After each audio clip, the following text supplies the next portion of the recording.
People leave toxic managers and people don't leave company. There have been a lot of issues that Indian managers make, or as leaders they confuse their seniority or their designation. They want growth, they want knowledge, they want your tacit experience. If you're not ready to give that, why will they stay with you? They have better opportunities outside. The leadership coaching is it's not soft, it is actually a behavioral change that happens in a manager, because every person requires different strokes. So different strokes for different folks is the tagline that one leader has to understand and handle his people.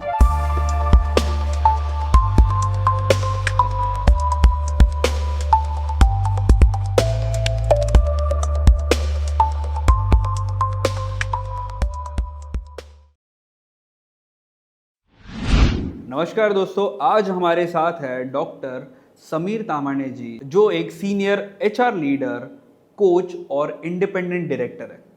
उनका experience last 30 years में जो HR related था या fractional CHRO हम जिसे कहते हैं उसके रिलेटेड था, वो सारी इन्फॉर्मेशन आज हम सीखने वाले हैं। और कैसे एक लीडर इम्पॉर्टेंट होता है कोई भी ऑर्गेनाइजेशन में, अगर उसका रिजल्ट हमें नेक्स्ट लेवल लेके जाना है तो वही चीज़ें हम जानने वाले हैं आज। So welcome doctor Sameer Tamane to MDMF channel. Doctor Tamane, you have been in this field from past 30 years. What mistakes do Indian people make that they do not get leadership roles? Thank you very much for inviting me here. And there have been a lot of issues that Indian managers make, or as leaders, they confuse their seniority or their designation with saying that this is the authority of governing people.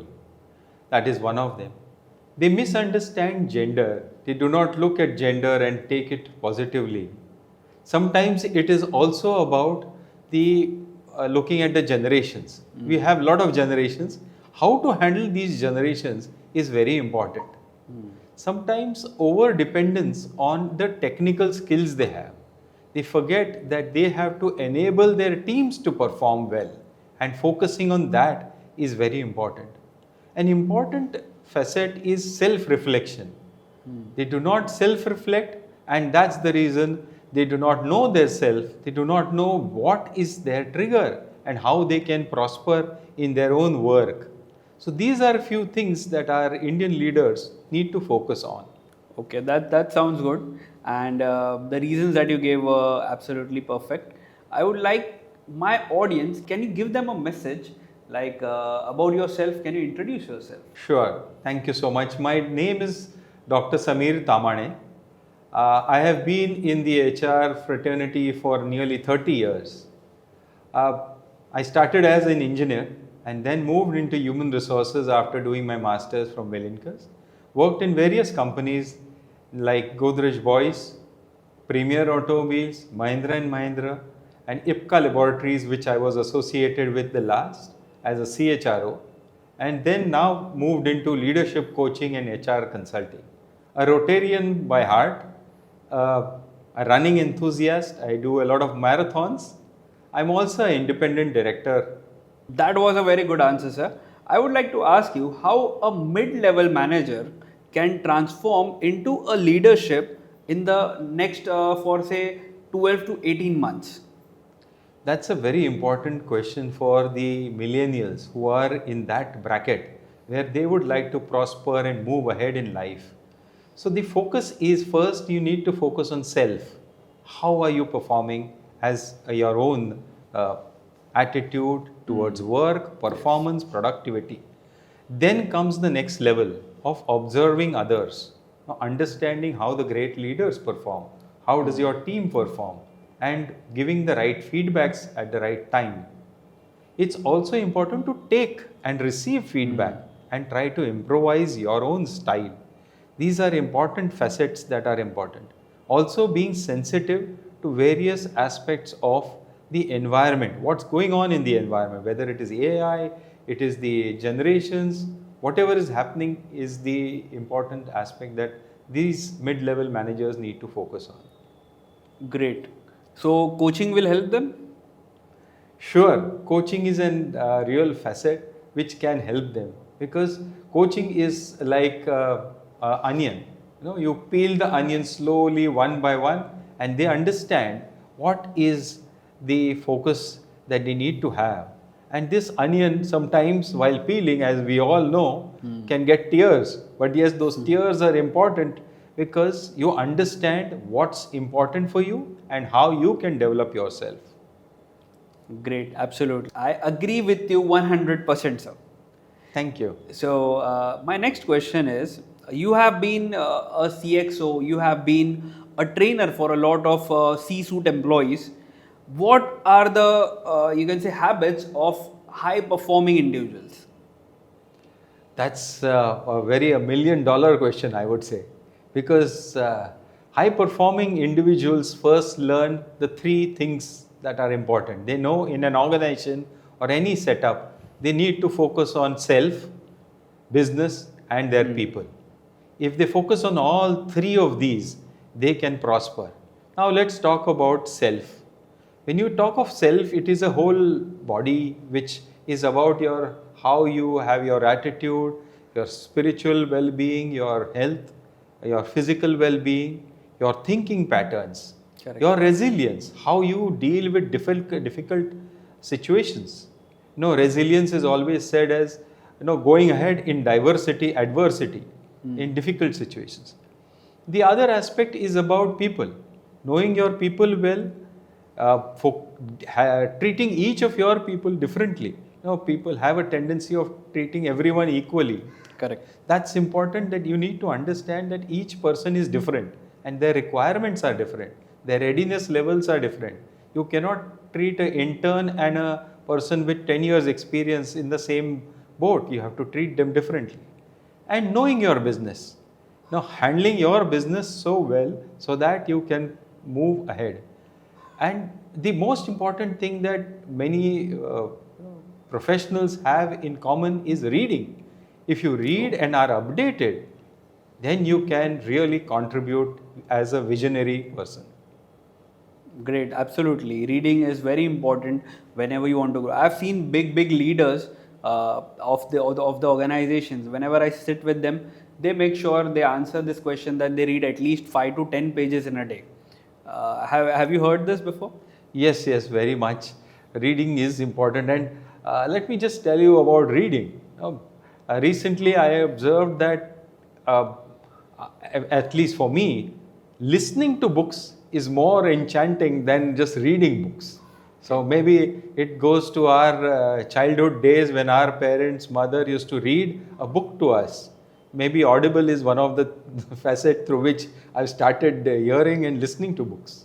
Yes, that is a new way of learning in today's day and age. So you have an experience of over 3 decades.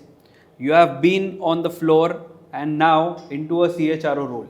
So you have an experience of more than 3 decades, but also you have worked on shop floor. So your journey from shop floor to CHRO, what are the biggest leadership learnings that you have got during your journey? Great. Many people ask me this, what have you learned on the shop floor? And actually I feel that manufacturing teaches you humility. You are grounded, you understand what's happening.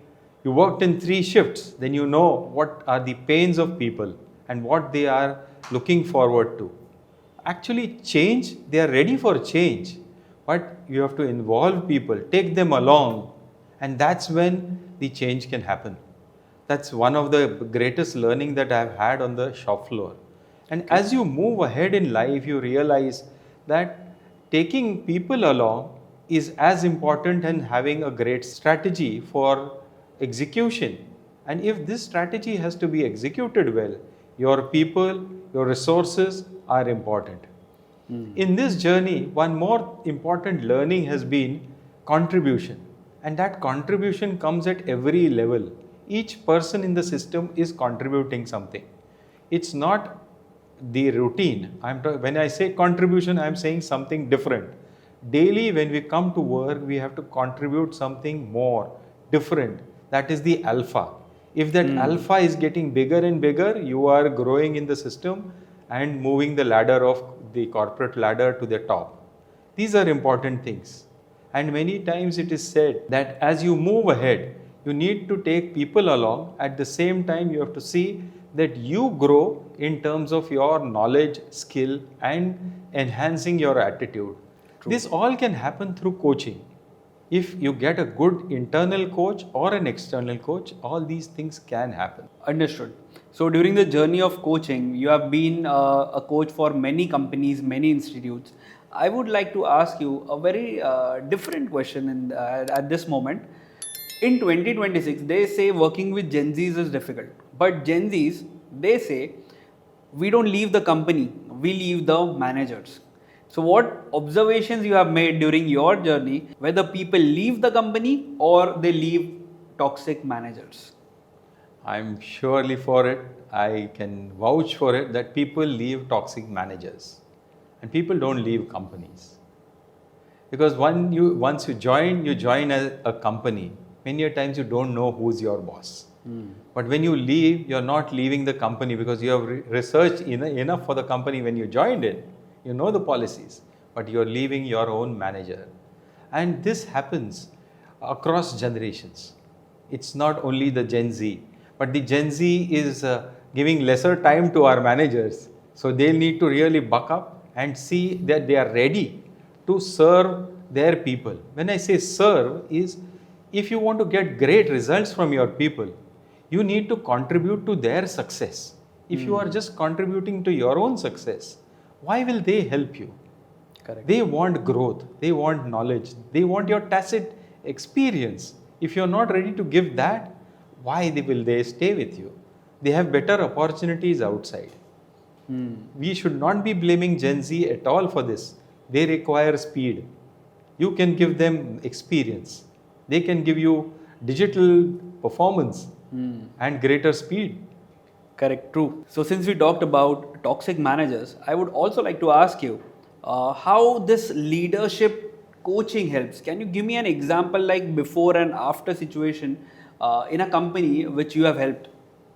Sure. This is a very good and pertinent question at this moment because see, leadership coaching is it's not soft. It is actually a behavioral change that happens in a manager, and that happens through the process which is known as leadership coaching. Now, in this, the manager or the leader, the responses change. The quality improves of responses. They move away from the actual transactional conversations to more developmental conversations with their own employees, with their team members. They also start focusing on their own development. They understand what is the triggers that are there inside them which are helping them to move ahead, and what are the triggers in the environment that are inhibiting them and not letting them perform. So understanding those is important. Actually speaking, if they keep their ego aside a little bit, they can really work well. And this coaching is a journey. It's not a one-day affair. It takes time. It's like if you say mango doesn't ripen in a day. It takes a lot of time, and the sweetness comes only when it is fully ripe to eat. Absolutely. That was a good answer. And whatever you have told me, I would also like to ask you, during your journey with this coaching, you are a mentor for a lot of companies. So what insights have you discovered that impacts the organization? Yeah, there are 2-3 very deep insights that have come. One is during my study of various organizations, during my research of PhD, and during my experience with various organizations. And the insightful thing, one is we as managers and leaders, including me, overestimate our man handling skills or people skills by at least 20 to 30%. And when you look at the feedback, one realizes that this is a blind spot for us. That's first. The second being that we do not invest time in ourselves to grow ourselves. That is the second important aspect that has come in. And the third is listening skills. The leaders, as they grow, many a times they feel that they know everything. They're not ready to listen, understand what is being said by people. And sometimes when I say listening, it is not only the verbal or the audible listening, it is the text, it is the non-verbal symbols that people indicate. These Correct. days, emojis, all those things happen. You have to understand and read through all this and to understand your people well. That was a great answer. I would also like to ask you, in today's day and age, these young generation at the age of 24, 25 are becoming managers. So how can a young manager improve its people management skills when the company does not pay or does not provide any type of training to him? Yeah, that's important because these days younger managers are coming up, and which is a very nice phenomena that's happening to the industry. Investing in yourself is required. So first of all, I would suggest that having good sound technical skills is a fundamental truth, and that needs to happen first. The second aspect is about reflection. When I say reflection, it is about thinking, introspecting, understanding what you are good at and what you can improve on, and focusing on that. The third is observing greater managers. You see in your organizations, you see around, you see it on TV, you see it in YouTube, everywhere. Great leaders, how are they speaking, talking, acting, working? You learn all this. It's an important thing. Not only reading management books, that's important, but also understanding from reading biographies of great leaders. You learn quite a lot. The third, another aspect is about experimenting. Try out experimenting different things, and then you will learn from your own mistakes. These are important facets which are important. The other is working with your peers and getting feedback. This feedback helps people very well. And as young managers, they are very enthusiastic, energetic. So giving feedback is also their work. Having difficult conversations with your people. If there is performance is not up to the mark, then yes, you should contribute and have a better performance coming through. That's important. The other aspect is rewarding competency rather than just loyalty. Those things are important as a younger manager. Great. You mentioned one thing, that reading biographies of great leaders is important. To my younger audience who has just become a manager or who are aspiring to become managers, can you recommend some of the leadership books or audio books which my younger generation can, of course, read it or listen to it? Any leaders that they can follow? Some of the books that quickly come to my mind are the biographies of Elon Musk, maybe Warren Buffett if you want to earn a lot of money. Steve Jobs also is a very interesting book that one should read and understand from that. These learnings are going to help our younger population and generations to grow, because the pointers in these books will help them to understand how these great leaders have dealt with difficult situations and their ups and downs of their lives, how they have dealt with. One of the book which I always like is Beyond the Last Blue Mountain by Shri J.R.D. Tata. Then we have Wings of Fire by Kalam sir. And then we have the great the Chhatrapati. So these books are very interesting, and to understand how a warrior has struggled and made Swaraj important for Indian subcontinent. The other is about a scientist, how a scientist has taken the world, taken India to the nuclear age, and how he has become a president, and what has the difficulties that he has faced. The other is about an industrialist, how he has grown an industry to create a revolution, and this has really given a culture to India. If you see Tata Group, you can see the culture that they have inculcated in the Indian subcontinent and now globally. Absolutely true. During my journey at Moving Digits also, I've read Wings of Fire and Shivaji the Great, the amazing book Shivaji the Great. We all respect Chhatrapati, and I try to follow. If you see this small calendar which I have, it also has Chhatrapati. So I do follow the learnings and the lessons given by Chhatrapati Shivaji Maharaj, and it helps me daily in my day and day-to-day life, how to manage people, how to get the best out of the limited resources that we have. That was a great answer, sir. I would also like to ask you, as a CHRO, what are the main common mistakes that these leaders are making, and how can we fix those mistakes? It's very interesting that we should learn from our mistakes. And those mistakes which are there, as human beings, they may be making, but as leaders, avoiding feedback and not understanding that is one of the biggest mistakes that leaders make. The other is using their technical skills for growth, not for doing their work. They need to delegate, give responsibility, and see the others grow and their team members growing. That's the second one, which many times people misjudge. And so that's one more aspect that one sees quite often. Then confusing busyness with productivity. You feel that a person is busy, so he is very productive. That doesn't mean that he is productive. He may be just whiling his time away and creating so quality of work and having that smart eye to understand what is relevant is very important. You should also look at loyalty. Whether are we rewarding loyalty or are we rewarding competence?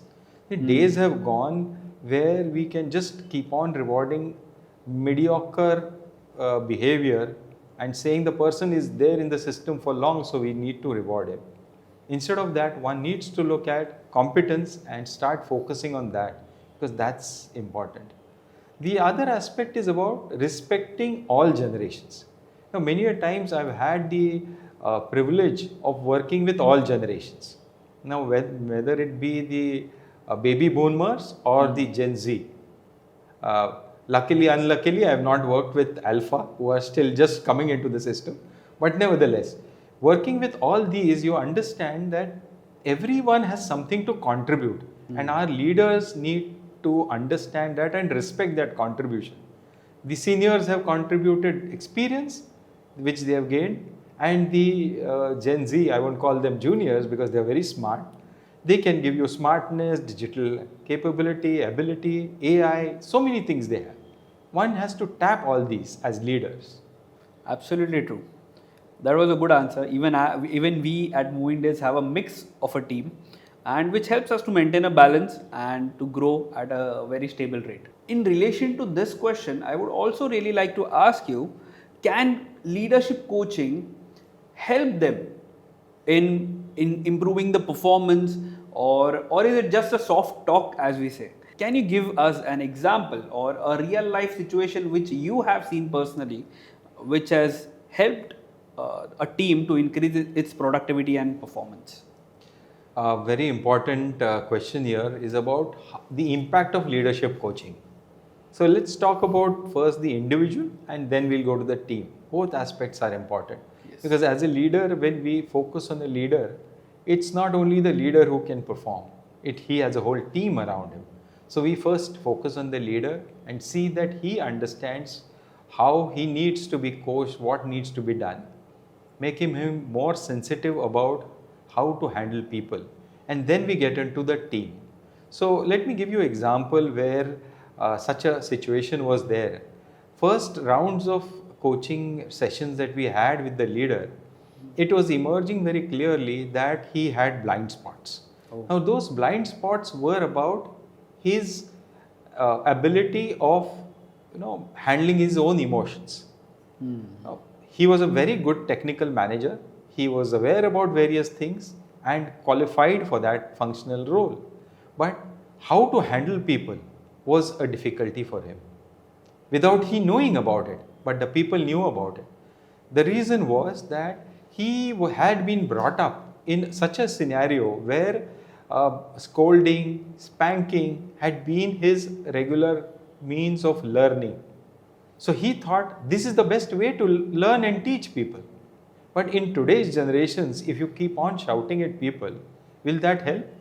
May not, because people are not going to take you. So that's the reason, one of the reason which was there. He was handling an intern and an experienced person in the same way. That's not the way of handling. Okay, so one of the sport that we see is about golf. In golf also, when we have to hit a ball, we have different types of sticks. Where we have to tap the ball, you have a smaller stick. When you have to hit it long, you have a long stroke stick. Correct. So these sticks are different. Why we have there? Because every person requires different strokes. So different strokes for different folks is the tagline that one leader has to understand and handle his people. If it can be done in golf, it needs to be done in organizations also. That is beautifully said, sir. Different strokes for different folks. I've heard this for the very first time in my life, but I'll definitely remember it whenever I'm handling my team henceforth. As a certified independent director and a CHRO, how should boards think about the people, the culture, etc., beyond just compliance? Sure, this is an important thing. As an independent director, the director on the board needs to move and not only focus on the dashboards and the financials, which are obviously discussed every quarter and keep on being circulated. The difficult questions that need to be discussed is about what are we rewarding in the organization? Are we what type of attitudes are we rewarding? How much of innovation is there in the organization? How many products are they developing? How are they handling their people? Are we looking at the 3 Ps?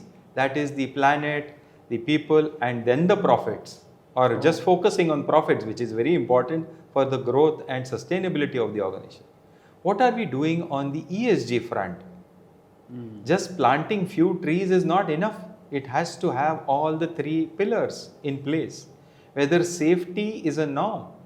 Many times, let me give you an example here. All of us climb down these stairs many times in the day. Okay? And many a times, we do not hold the handrails. Forget the handrails, we keep on watching the phone. We have seen what happens if we do not pay attention while climbing down the stairs. It's a safety hazard. There are deaths that can happen. Now, this happens every day, day in and day out, but still people watch WhatsApps, films while going down the stair. So what is the culture of the organization is important in terms of safety, in terms of environment, in sustainability. Do they have a sustainable leadership pipeline in that company? That needs to be looked at. And what are they going to invest on in terms of their people development? And now, as an entity, the company is a perpetual entity. What are we doing for seeing that it continues generations after generations? So these are focus items that the independent director needs to focus on, rather than just looking at the dashboards and the compliances and the risk management situations. Great. So, sir, you have worked in Mahindra for more than 15 years, I am saying. How was your experience and how the leadership in that particular company has helped you to grow? Great. It was a great experience. From my emotions, you can understand how that journey was. About 16, 17 years with the company was really a great learning journey. And when I say learning journey is when I entered into the company in 96, that was the time when the company was going in for business process re-engineering. And this ambitious project was being done in one of the sectors, that is the farm equipment sector. Very great learnings there. A lot of seniors who helped us to see that we prosper as a HR professional and become business partners. The concept of business partners was started there. Then we came to a phase of change management where we transformed the company, where a lot of transformation happened. New leaders were inducted. We had McKinsey and we had various organizations which helped the company in their journey forward. The Deming Award came the next step, which was a Japanese award which is given to companies for quality culture, and I was representing the HR as a core partner in this Deming Award journey. And the Mahindra tractor division was the first company in the world, a tractor company, to get the Deming Award. Then followed the JQM, that is Japan Quality Medal. That is the next level of Deming. That also was a very enriching journey, how to put daily work management into practice and how to increase the productivity of people. Very interesting journey. And then was a joint venture with Chinese company where we took over a plant in China. So I had a benefit of privilege of going there for 6 months and doing the JV and M&A, etc. So that was an interesting thing.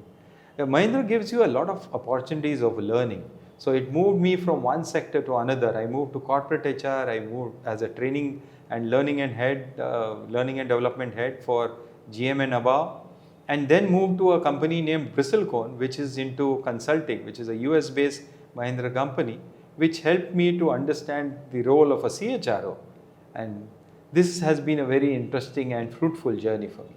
Great. You have also handled HR, IR, CSR, and ESG in a large pharma company. Am I right? Yes, sure. So, how does good leadership actually help the business results to improve? In a situation where leadership is crucial for any organization, what happens is when you look at functions like HR, IR, ESG, and CSR, these are functions which are important to the organization for the growth, at the same time sustainability. Now here, if you see the conflicts, when they decrease in an organization, we had 30 plants in IPCA laboratories. Now having issues in all plants would be a real problem, and we couldn't get our succeed with our targets and achieve our targets. So reduction in those conflicts, having a good amicable IR relationship was very important, and the leadership there played a very important role in helping us, guiding us in this. The quality is another aspect which is very important in pharma companies as to what is the importance, because the pharmaceutical products are a part of the day-to-day affair of the population of Indian population and also globally. So when these exports are made, the pharma products are taken when the patient, when I say patient is not well. He takes a pill or a tonic or something of that sort. So the quality of those products is very important. And this can happen through a proper systematic MBR process through which we have management by results, and we trickle it down right from top to bottom, where everyone performs as per their KRAs. So this was one of the role of HR to lead this and see that these things happen in organization in a sustainable way, and these are reviewed on a quarterly basis at all levels. Absolutely.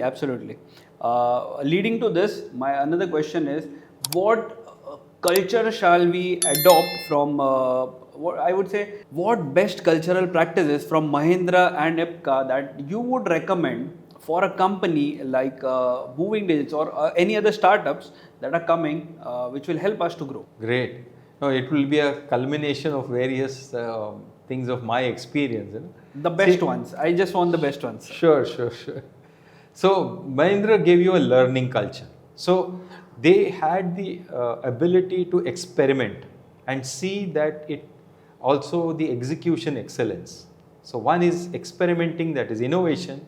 The second is execution excellence. If they decide a strategy, they will just go behind that to see that it is executed well and with the quality and the review mechanism in place. So these two aspects are very important. The third aspect is about the business. Business growth is a very important aspect in Mahindra and Mahindra, where they focus on strategies not only for a year or two, but beyond also. And those long-term plans help them to work towards that.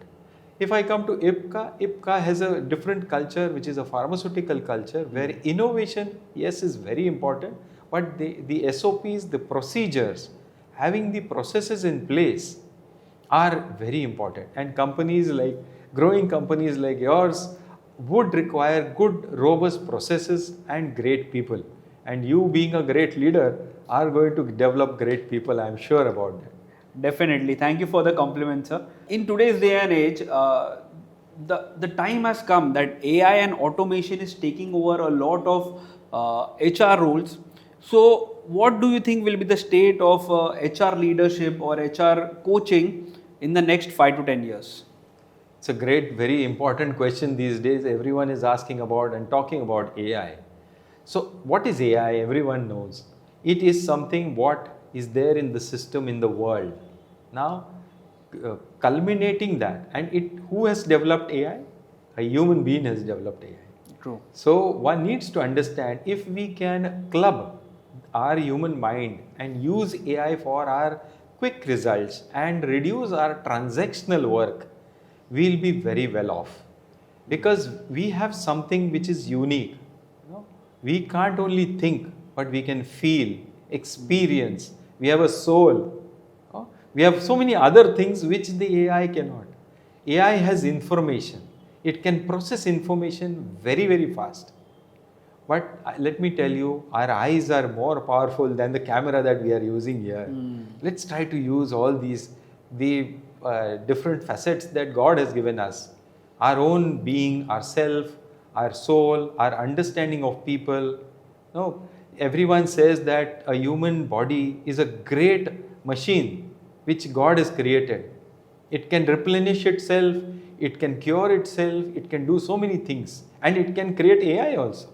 So let's use it to such a way that it increases our productivity, reduces our wastages, reduces our non-value added activities, and increases our value added activities. And we can think better, visualize, and grow faster. Great. I've also heard, sir, that you are a marathon runner. Does running help in something called as leadership? Sure. So when you said marathon runner, marathon itself is a big thing. I started with 6 kilometers, then graduated to 21, and now I run the 42s. But now with pressure and peer pressure and family pressure, I have started again, come back to 21. But what has been the learning? One is humility. Okay, one is an important thing. The other thing is believe in God. Because after 30 kilometers in a full marathon, one realizes there is God, there is family who is supporting you. Yes. Because many times your heart is telling you enough, your body is telling you enough, you can't do it. But then there is a voice within which tells you can. And then you realize the importance of music, the common people. So if you relate it to leadership, it is adaptability, humility, resilience, and that focus of achieving something. That's very important in life. If we get all these things, all will be great leaders. And you have it within view. Why don't you experiment? Try it out. But as a marathon runner, yes, it helps you to prepare, focus, be precise, practice, and practice again, and then get perfect. Absolutely. So a leader should have these 3 to 4 important qualities, I would say: humility, resilience, focus, absolutely 100% focus towards what you are doing, and most important, adaptability. In today's day and age, the time is changing, adaptability becomes very important. My last question to you, sir. So my last question to Dr. Tamhane is, what type of company should hire a fractional CHRO like you? Thank you very much. I would say companies who are, developing themselves, they are developing their systems, and at a mid scale, they should look at a fractional CHRO. The reason being, the experience that you get as a package, at focused one, without having a continuous CHRO to be employed. So one, you save on costs. The other is you get the experience. The third is you get the processes, what you require. You get the strategic intent. You can get help in not only in HR but in business also. And you strengthen your own internal people and the systems. So all these things you get as a package, which is an important thing for an organization which is growing. Thank you. Absolutely beautiful information related to what a fractional CHRO is, what is HR, what a leader should think about, and how to take your company to the next level was shared by Dr. Tamhane. I would give all the links, maybe his contact number as well, in the description below. So if you have liked this podcast and you want to hear more such industry stalwarts, do follow MDMF, subscribe to the channel, and stay tuned. More amazing leaders are coming your way. Be ready, learn, unlearn, and take your company to the next level. Sudhanshu from MDMF signing off. I'll see you soon in the next podcast. Thank you. Thank you.